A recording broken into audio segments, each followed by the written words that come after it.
Welcome back to the stuff I'm doing again. Welcome back. Yeah, I'm filming stuff that I already filmed because I've got a top-down cam and a front cam and a nicer mic and stuff that I got. And I got stuff to do. I'm Devin, your friendly neighborhood board gamer. This is Devin Talks Tabletop, the YouTube channel where the games are made up, what I say doesn't matter, and there's so many other things that are going on now. The layers of jokes that I'm going to have to keep track of regarding Marvel United, tables, hamster cults, all of those things and more is just ridiculous. I love the fact that I have to keep up with it because I think if there are enough games, I'll just get to the point, or not enough games. There's always too many games. But if there's enough jokes, it'll get to the point to where I can miss some of them and there will be so many left over, there will be plenty for me to keep track of. So, water timestamp because I've been too lazy to make myself tea. And I've got a top-down cam. This is Godtear. This is one of two different games that I got from Steamforged Games to make some content on. And one of them was Horizon Zero Dawn, which is a video game I am very familiar with. And this is Godtear, a champion and kind of like team-based battler that I don't know a lot about. I've got the starter set here and a bunch of extra expansions. And I'm kind of curious to jump into this because I am of the opinion that as a board gamer, as someone who buys a bunch of board games, and I buy enough of them, not for a year though, but I have bought plenty of them, and I have more that come in for review or for other reasons, and Kickstarters and stuff that I've already backed. I'm of the opinion that you can only have so many things that you invest in continually or over the course of time, like card games. You know, I just did a giveaway for a Marvel Champions custom box. I think that is kind of what I'm talking about. There's only so many of those that I feel like a person could conceivably invest in and get value out of it as well. Because when you get content and you keep getting more and more content that grows its own balance, it grows its own meta system in terms of what makes sense. Like, you know, when I mean meta, I'm thinking of it in the context, like I play Rainbow Six Siege on, you know, video game consoles. And it's a multiplayer online shooter where over the course of seasons, it has produced a bunch of operators. And of those operators, both attack and defense, a meta forms of people who get buffed, who get debuffed. So people who become better than they used to be, people who are completely reworked. And all of that shifts the team dynamics and who you might bring to attack, who you might bring to defend a location, and all of the different guns, locations, angles of attack, angles of approach on a particular map. All of those things, the decisions that you make, create a meta, a overarching discussion or algorithm of what people are likely to choose when playing something. And so when you get a game that continually grows, when you get a game that continually expands, you have to be invested in it for it to make sense for why you're continuing to do it. And if you have, for example, with Marvel Champions, if you're getting a bunch of expansions back, eventually you're going to be exploring or finding different variables or strategies or combinations between all of the different heroes that you use or the villains that you go up against. And so for a game like Godtear, which to me is in that same category, where you start off with a base experience. You start off with a base experience, and you have a starter set of the Eternal Blade. It's a miniatures game of ascendant champions battling in a broken world. So, I've done some reading of flavor text from this before, but if you look at just this base thing, you've got yourself your map that you fight on. What's the best way to get this out? Is it probably not the way I'm doing it? Probably not at all the way I'm doing this. Oh my goodness. Dear holy poop. That's big. That's a big board. I'm going to push all these boxes off to the side. I'm going to use this top-down cam to kind of show this off. But let's pop those up a little bit so that they can, you know, be... There we go. Now they're kind of supported. Oh my gosh. That's a big board. This is a big board. I'm going to be doing this for a while where I just mess with looking at my hands on the top-down cam. I'm just going to be doing that for a while. And so you have something that's kind of a not bland, but a blank tapestry or a blank page on which you craft a story. So you could have these guys versus these guys. Or you could have these guys versus these guys. Or you could have these guys versus the people in the base box. And the reason why that's interesting is it gives a lot of agency over to the players. When you create a base system that you then, what's the word I'm thinking of? That you then iterate on or grow the experience by creating new content that is compatible with that base experience. You give the players the freedom. They choose what they like the best. You don't have a game that's got a base of 4 factions and you only ever use those 4 factions and there's nothing else out there. You continually give them new content, and some of it might be crappy content for one person and amazing content for another person. And some of it might be somebody's most hated faction that they have to fight against. And it may be someone else's favorite one that they get to play. Every player is going to experience and engage with the content a little bit differently. But the more that you create, while in terms of content may seem excessive or large, actually builds a better experience over time if it's done right. And then that's, to me, why you have to be careful about how many of these types of things you invest in. Because it can get bloated quickly if you have, not necessarily each game can get bloated. It's okay if one game has a lot of content if you're invested in that game. That makes sense.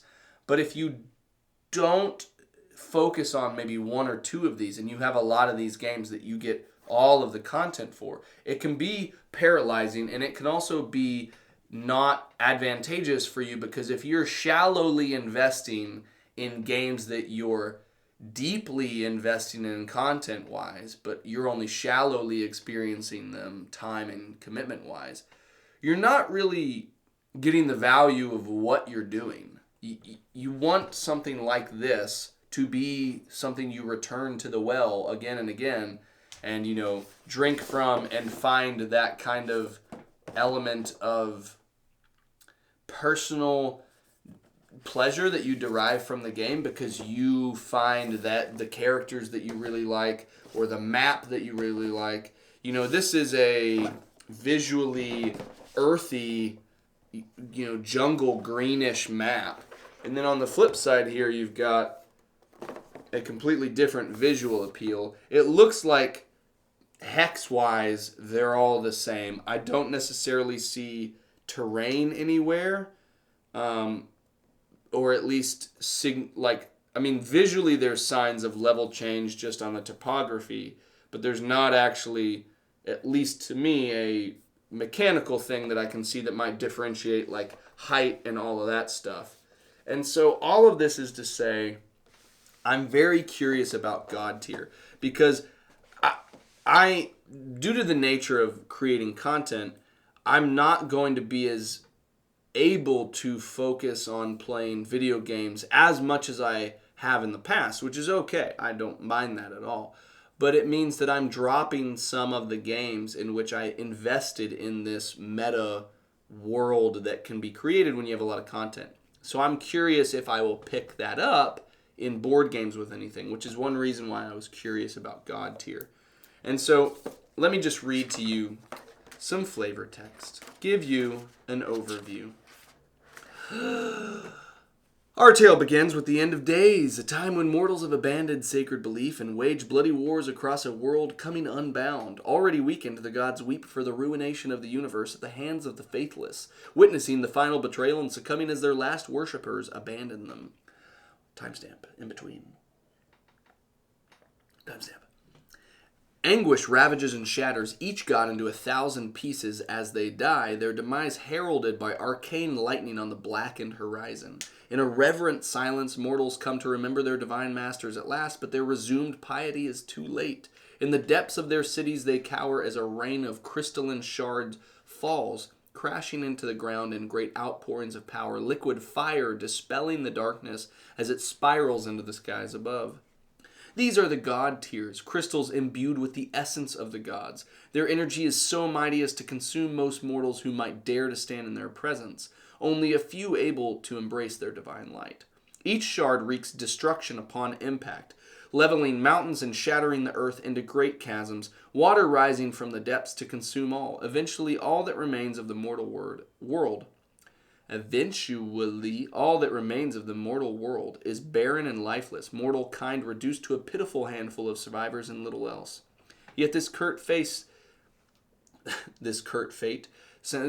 Russell fate, this cursed fate is not oblivion, but the promise of resurrection. For through the stark light of the Godtears, the trials of the champions resume once more, drawn by the lure of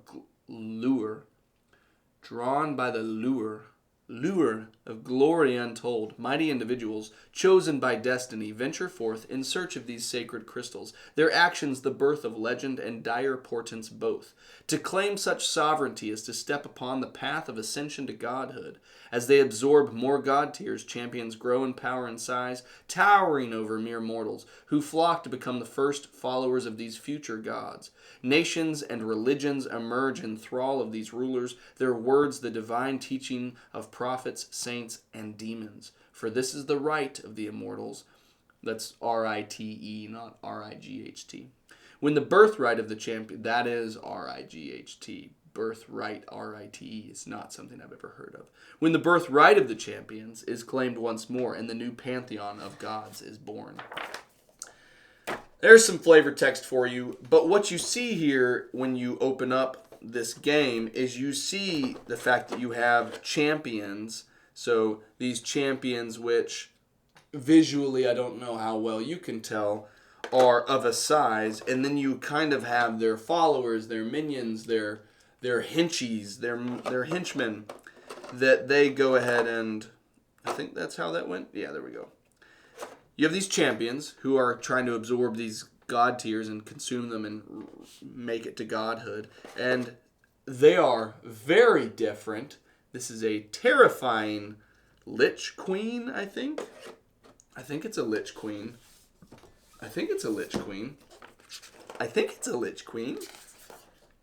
Yeah, so this one had champions and followers. I think this is a Lich Queen. I think it's a Lich Queen. Morrigan, who is... Does it say? Does it say on the back? Maybe it says on the back.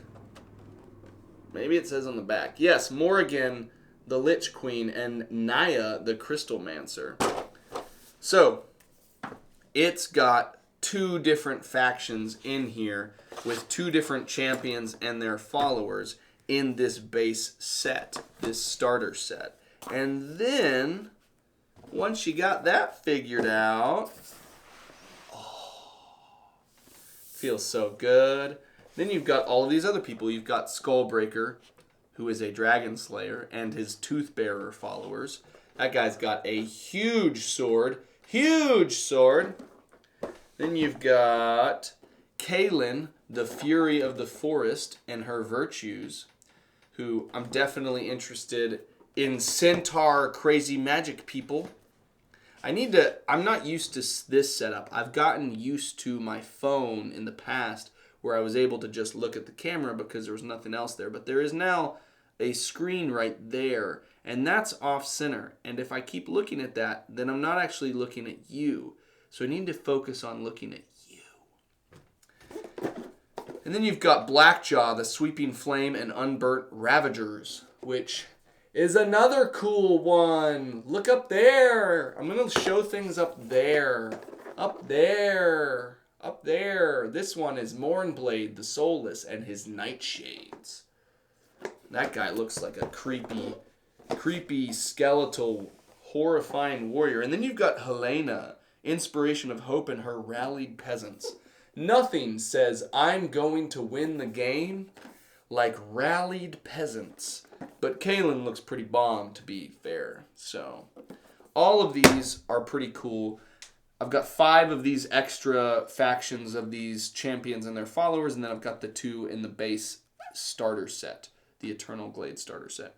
Very interested to try this out. This is a 2-player game exclusively. So, I have already backed what I believe will be one of my all-in experiences, which is Six Siege, which based off of Rainbow Six Siege, which I already told you I love. So that should make sense to you why I chose that. But I'm very curious as to other different implementations of this expandable universe within one game and to see what I like. I'm curious which one of these factions is going to be my favorite of the 7 that are here. Yeah, so I want to check out Godtear. I need to check out Horizon Zero Dawn. I'm going to be doing all this, guys. I'm going to be doing it all. Doing it all. So, timestamp.